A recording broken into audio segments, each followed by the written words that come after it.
Welcome to the podcast, Organized Mayhem. We're coming to you from 110 South 11th Street, which is the home of Maria and the Rap Shack. And we are here to talk to you about all things Philadelphia restaurant business and everything in between. I'm Cammie, here with my brother Scott and my friend John Lupa. There we go. And we're back on the Organized Mayhem podcast. I am Cammie, joined with my co-host, my brother Scott, and my dear friend John Lupa.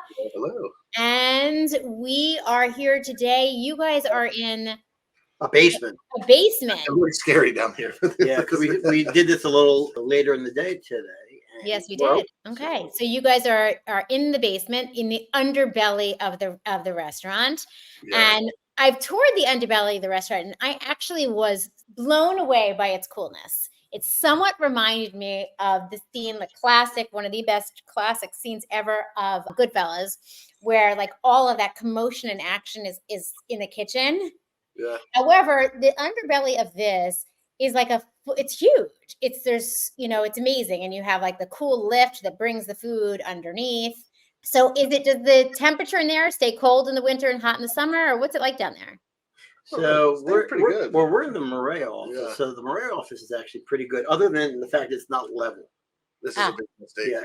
Yeah, it's not level. So I thought it's a much bigger office than the other office, but I like the other office way better. I'm much more comfortable in the other office. Yeah. Yeah. Okay. So, All right. Yeah. But basically, temperature-wise, Cammie, it stays a little cool all the time. Yeah. Almost like a cave. It seems like a cave down there. Now, growing up where Scott and I grew up, and I'm sure like most people, all bad things happened in the basement. So all the things that you want to hide from your parents happened in a basement. Would you say it's very similar in the restaurant business? Are bad things happening in your basement? Well, unlike in a I got household, cameras, yeah, everywhere. there's cameras everywhere, and also Scott and I do spend time in the basement, so it's not. You know how parents are like, stay away from the basement. We are here a lot, and deliveries come through here, and a lot of money flows through this corridor, so it's watched definitely a little bit more than a household basement. Have you ever caught any things that you should not have seen down there in that basement? We had a dishwasher sleeping down here for a couple of weeks that we discovered. That was interesting. Yeah, beer cans. A lot of beer. Oh, no. Back the truck up. Okay. So let's talk about that. So you come downstairs, and where was this person sleeping? There's a sleeping bag. In a sleeping bag, very tucked away. So there's so many doors here. Yeah, there are. Yeah. And there's some doors that are like do not open because it belongs not really to the building, I guess you could say. I'm going to say There's apartments upstairs. There's apartments, so we don't open certain doors. And one day, a guy was here, I think before Scott got here, and he was here super early. And he's like, "What's going on?" And so we went poking around, sleeping bag in one of the unopened doors. Yeah. You still have to treat that with a little bit of compassion. So, like, what happened? Right. You guys said what? I think he got embarrassed and quit, right? Oh. To be honest, I don't remember. I don't remember either. Yeah. I mean, we went through a lot of employees. Yes. My heart just hurt. Some of them are because of us, and some of them are just. I think a lot of them are because of them. I'd like to think. A lot of them are because of them. It's like, I don't know. All right. So anyway, so there's not that many interesting stories that coming out of the basement. Although my guys are in the basement today, and you guys are, I'm assuming, some of them. I have to. The reason why is because some of the interesting stories, we hired the guy back. Yes. So I don't want to talk about. Also, there's the part of this basement that's kind of what happens most frequently down here. It's very low ceilings. Yeah. And as you can see, like in there's some exposed pipes and stuff. Mm-hmm. So we've had a couple people like definitely, hey, watch your head. And they, yeah. Okay, got it. That happens sometimes. It's definitely very cavernous down there, but you guys, it's so cool.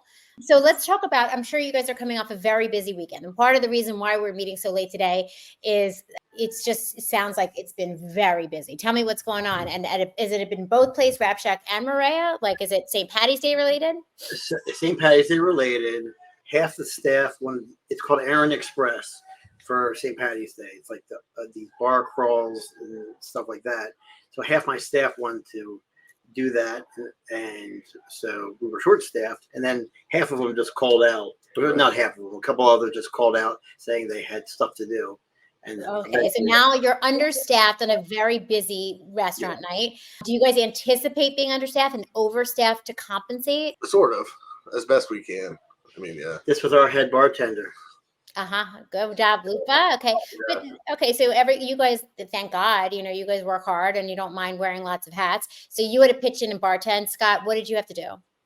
I do nothing. He was to be honest, he was the guy that was like, hey, we're out of this, running to get running everywhere. Murray only had one bartender, so he was helping bartend over there. And Murray doesn't listen, it's not a St. Patty's Day spot per se. But it gets slamming. I mean, people. Well, we put some specials out. People come in, and then people started coming in. I had to expedite a little bit. I had to bring food out because we were short-staffed over there. Mm-hmm. Did you have any complaints by being short-staffed? No. No. You know what's so funny on these days? People are usually so drunk. It's like they don't care. They just want they're just holding up their credit card. Give me another shot. So we have this thing. We don't want to give out tons of water. One, because of the cups. Two, because our staff likes to give out so much ice with the water, and then we run out of ice. I mean, it's one of those days where you can never have enough ice. So it was funny. We were taking a little long with the drinks, even though they were just beers or whatever. And I told our bartender at Maria, I'm like, I'll calm everyone down. Don't do this. Don't do this ever. I gave everyone water at the bar. So, okay. All right. Yeah. So you got to think on your feet. So that's amazing. Again, as a patron of a restaurant, you wouldn't think that was a thing, but I guess it is a thing. So did you have a lot of drunken debauchery at either restaurant from St. Patty's Day? I don't think I want to tell my drunken story. That guy. I want to hear the story. You mentioned that guy. Now I need to know what happened with that guy. Very nice group of people. We're all in Erin Express. They were there for hours. A guy turns the corner as I'm walking to the bathroom. And he's puking Philly cheesesteak through his hands. Maybe I didn't want to know that. I told you. You know what's horrible about that stuff? I'm bad with it. So I start Yeah. He just came. All he did was order food. He didn't even drink. He didn't even drink. So it was like, it's so annoying. I mean, when people come, we have a bouncer that day. When they come, it's hard to tell who's drunk and who's not. So. I mean, this guy, we had to kick out. He didn't even drink here. Yeah. It's not the first time. Yeah. I'm sure. Listen, was it really busy in the city in general? It was a nice night. Oh, yeah. It was busy. Yeah. It was busy. It was tough on Sunday because I think everyone was kind of hungover. So it never really got crazy, but it was steady. But you're wanting this, I don't know, after that Saturday night, it's so action filled. It's hard to even describe being behind the bar and people are like, I need that. It's this very high intense situation. It's almost like it's playing a sporting event. Yeah. Where it's stay calm, stay collected. So in terms of craziness in the holidays, right? So so it's Halloween's probably a big night, New Year's obviously, same time. Sorry to interrupt, but Halloween is a big night for bigger places because you at a smaller place like ours, at the Rap Shack. We can't host a 200 person. Yeah, you can't host it. So we're never gonna be that busy for Halloween. So it's is really, this one of the biggest nights of drinking for you guys? And out of terms, I think it's the biggest. Is it bigger than sporting? Yeah, this is the biggest. Okay, and so for Maria, this is gonna sound weird, Kami. I think Mother's Day or Valentine's Day, right? Yeah, those are the two biggest. And we're gonna see. We're actually gonna come up with an Easter Day menu tomorrow, and we're gonna post it. We want to do some special brunch items for yeah. Nice. I'd love to give that idea on the podcast. The idea right now is that we're doing something special. Yes, except for this is going to air after Easter, so you'll have to keep it in your hats for next year. We're gonna podcast again later this week. Yeah, on my end, I'm beat. I really am beat down, but I am just. Are you taking tomorrow off? Oh, you can't. No, I can't. We have a huge catering order. Oh, I talked to Temple. Okay. All right, guessing, Scott. Yeah.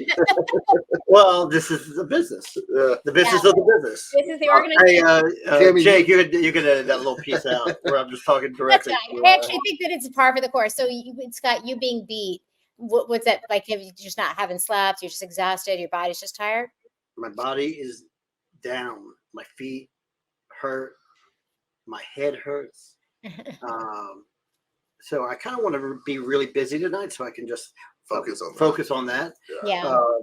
And I think we will be pretty busy tonight. Mondays are, Lupa's favorite day. Is he off? No, he's off. Other than this, and he hates them. Well, can I tell you what off means, Katie? This is important for the podcast. This is so okay. Scott goes, hey, you set up yet? Oh, yeah, everything's set up, ready to go. We'll just do the podcast and I'll leave. It's never just do the podcast and leave. Once you're inside the building, it's like a vortex of, you're just caught in it all. He pulls up, he's got a truck full of stuff. Of course. Like, oh, okay, I guess I'll unload all this. And more importantly than the restaurant business. You're the best. Lupa, Lupa, Lupa. There's a couple things that we need to talk about. One, we are putting this pretzel on the menu. Okay. Pretzel, it's on the menu. And I got it. Tons coming in tomorrow. So that's cool. So I'm pretty excited about that. If everybody wants to remember from last week, we did discuss when Scott sleeps, the corner of the sheet always I was back in that picture. On that, I know. And we have proof. Sherry did send over. I don't know why that happened. I'm an aggressive sleeper.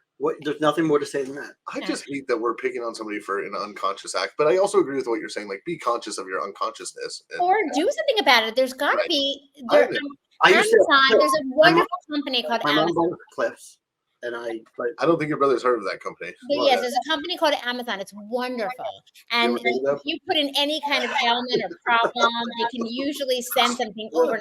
It's amazing. It's amazing. He's really beat up, but we can't. Yeah, it's all right. All right, we won't break his bones anymore. Yeah. How do you spell that? In the forest. So guys, the pretzel's on the menu. You guys are beaten up. We're gonna end this a little early today. Well, no, I want to hear about you. Yes. How's your Mondays? Yeah, what are you doing for St. Paddy's Day? So really, my Sundays are really like Mondays. I'm very busy on Sundays and Mondays. They're crazy. I have 2 jobs. And so, I'm a quarter of a job. Yeah. What percent of a job is this? Oh, I consider this my 3-job Monday. I like it. This is my pleasure, right? But so I'm been very, very busy. Like Scott, I going to be an empty nester starting in September, trying to get my mind wrapped around that. So I don't mind building up a career right now. I want to be super, super distracted so I don't feel the pain of my kitties leaving the nest, and I definitely feel that a little bit. It went by so fast. It feels like yesterday I was in a kindergarten class with my little cuties, and it seems hard to believe that, really touching. Yeah, I felt like crying. I really did. I don't cry at anything. That felt very sad. It's sad and it's wonderful at the same time. It's everything you want for your kids is to build them so they can fly, right? So but now I do have a second chance at having a different kind of career path, and love my jobs as a, let's call me in my many hats, but really a relationship expert. I have a relationship question. Yeah. Oh no, I'm not going to ask it. I'll ask it off camera. I have to ask it off camera. Here's what I would say though: that some of my favorite moments with my parents, I remember, was coming home during the summer for college.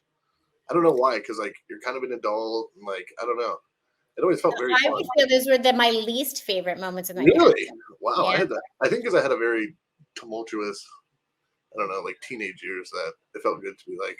So for me, I go from complete, no one's watching you. Yes. To my mom, you've got to wear a coat, and so and not being used to having somebody ride me like that, Okay. But I liked coming back and seeing my high school friends. That was always fun. Yeah. That was always fun. Yeah. But also, it's I am, my mom. And I'm turning into my mom, right? So when my kids come home and leave mess everywhere, right? You become used to your own clean space, and then the kids are messy. And so I don't have that problem because I'm a mess. You should see my corner of my closet right now. It is. Your car's out of control too. Yeah. Somebody's got to get on about that. It's ridiculous. I know. It's really. I don't learn. I know. Well, you started with the trash bag. He put a trash bag over by the passenger side of his car, which was very smart because he's collecting a lot of trash. But you know what happens every Tuesday? It fills up. And then I forgot to put it. So I took the trash bag out. It's overflowing in the car. And then you can't sit in the passenger seat. Threw everything on the floor today. Yeah, I'm aware. And some of that is just the way you're wired. I have 2 girls. One is so neat and organized, and one's a mess. They're organized, younger or older? Older. Older is more organized? Much more. Nice. Ooh. Much more. She's such a neat freak. And then my little one, it's we're just little whirlwinds, right? So we're just always today, as you saw, I was running late. I'm I multitask like a crazy person, and I've got too much going on. So I'm always running from one thing to the next, the next, the next. So you know what? I do think we should cut this a little short today because we're just shooting the shit a little bit. That's good. That's cool. And it's good to have that, but maybe we should have another one later in the week with the guy or somebody else. I think we. Yeah. Okay, so just to forecast what's happening in the next episode, we have somebody who is the owner of a car wash in Conshohocken. It's brand new. I think it's called Everwash. Yeah, you probably want to know the name. Yeah, it's called Everwash. But anyway, he's going to join us, and Scott and Lupa and Michael are going to talk about the best excuses that they've heard employees calling out sick with. Love that episode. I actually want to take a picture of my inside of my car and see what he charged me extra. Remember, ice cream is all over my car right now. So yes. All right, so we've got to come up with a time. I'm going to put you guys on a text so we can get that scheduled for next week. I look forward to it. We're going to wrap this up today because little Scott needs a little downtime. He does need some downtime. Happy St. Patty's Day. Hope everyone had a great St. Patty's Day. Yeah. And for the ones of whoever got sick, if you listen to this podcast, Ew. Bye, guys. All right, bye. Have a good day. All right. Thanks, everyone, for joining us today for Organized Mayhem Podcast. Check us out on YouTube, X, our website, rapshackpa.com, and wayofphilly.com for updates. Once again, welcome to the Mayhem.